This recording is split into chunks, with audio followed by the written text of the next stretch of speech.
Okay, good morning, boys and girls. Today we have a story to read called The Scaredy Cat Fish. Since we're talking about animals that live in the ocean, and fish are animals that live in the lakes and ponds and streams and the ocean.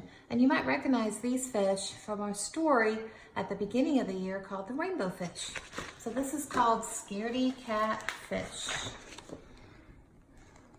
"Come on, Puffer," pleaded Rainbow Fish after lunch one day. "Tell us a story." Puffer puffed himself up. It was a dark and stormy night, he began, the kind of night where ghosts swim up from the deep. "Don't tell a ghost story," cried Dinah. "I don't like those." She knew a real scientist shouldn't believe in ghosts, but she couldn't help it. "Scaredy cat," teased Spike. Dinah swished her tail in a huff. So you can see there's lots of different ocean animals there. It's even an eel. "I wonder what's really down in the deep?" asked Tug. "Nobody knows the answer, little fish. We're not allowed to leave the shallow, sunlit waters of the coral reef and swim down into the dark, cold deep. Rainbow Fish and his friends knew that Jonah the whale patrolled the edge of the reef and kept everyone safe, but none of them had ever seen him. "I'm not afraid of the deep," boasted Spike. "I'm not afraid of anything." "Everyone's afraid of something," said Tug. "Sometimes I worry about getting lost, just like that time in the Crystal Caverns." "Me too," said Rusty. "I'm afraid of sea storms," said Rosie. "I don't like all the thunder and lightning." "Me too," said Rusty. "Well, I don't like acting on stage," Puffer admitted, "but that's because I'm a million times better backstage." "Me." "We know, Rusty," the friends cried in unison.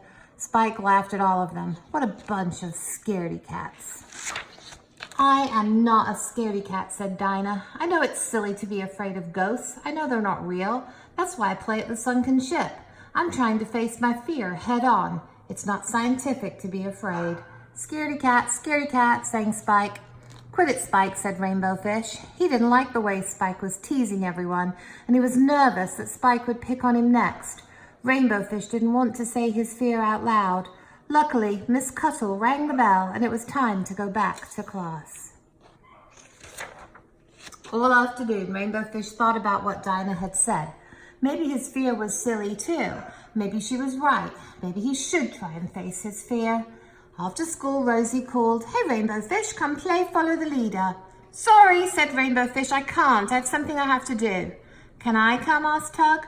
Rainbow Fish smiled. "Not this time, Tug. I have to do this by myself. But thanks." Rainbow Fish swam and swam and swam until he reached the edge of the reef. There it was, what he feared most, the deep. What was down there, he wondered. Would it be friendly to a small fish with a silver scale? Rainbow Fish knew there was no turning back. It's now or never, he thought. Time to face my fear. He swam forward. Suddenly a gigantic shape rose up from the depths of the water. Rainbow Fish couldn't move or speak or even think what to do. The shape came closer and closer. What do you think that might be? "Not all fears are silly," said Jonah when Rainbow Fish... "Hello, Rainbow Fish," a large voice boomed. "What are you doing way out here at the edge of the deep, where little fish don't belong?" Rainbow Fish looked up and saw the huge voice belonged to a giant whale. "Jonah," he whispered, relieved. Rainbow Fish told Jonah the whole story. "Not all fears are silly," said Jonah when Rainbow Fish had finished. "If you hear a little voice inside your head telling you something might be dangerous, then listen to it. That little voice is called common sense. Listen to yourself, not to friends who tease you or call you names." Rainbow Fish nodded and he felt a lot better. "I'll watch you swim home now," said Jonah. "Remember, I'm always here watching out for you, but I want you to watch out for yourself too." "Weren't you afraid?" asked Rusty the next day when Rainbow Fish told his friends all about going to the edge of the deep. "Yes," said Rainbow Fish, "but Jonah said it shows good common sense to be afraid sometimes." "Ha, you mean nonsense," said Spike. "I'm still not afraid of anything." "Is that your little voice talking, Spike?" Rosie asked, giggling. Spike laughed too. "Yeah, I guess it's telling me it's okay to be a scaredy cat." So today I have a couple of art projects for you to do.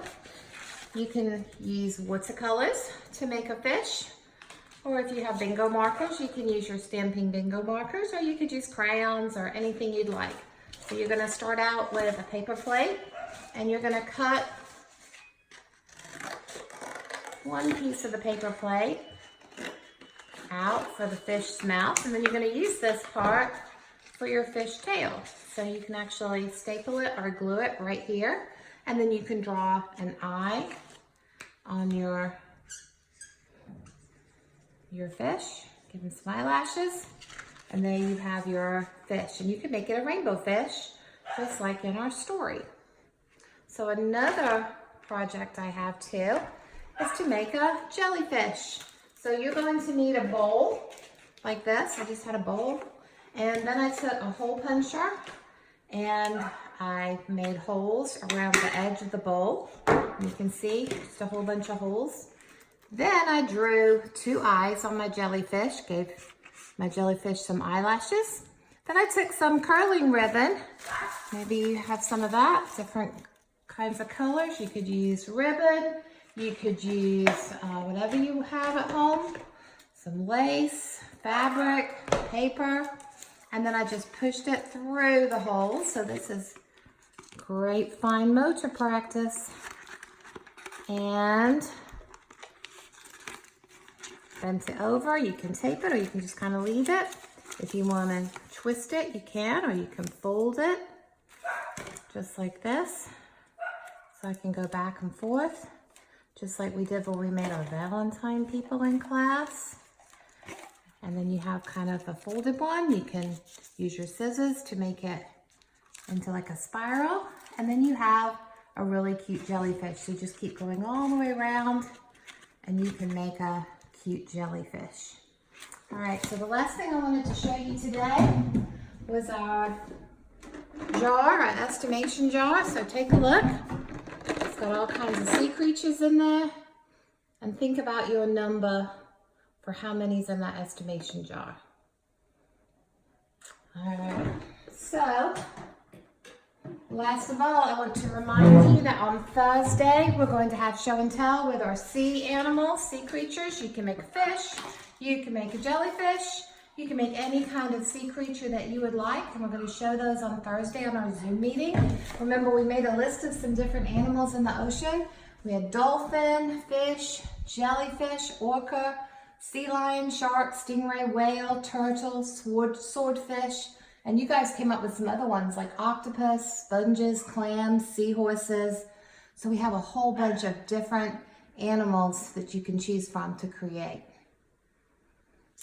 All right, well, I hope you guys have a great day, and I will see you again tomorrow. Have fun making your fun sea creatures. Bye. Love you.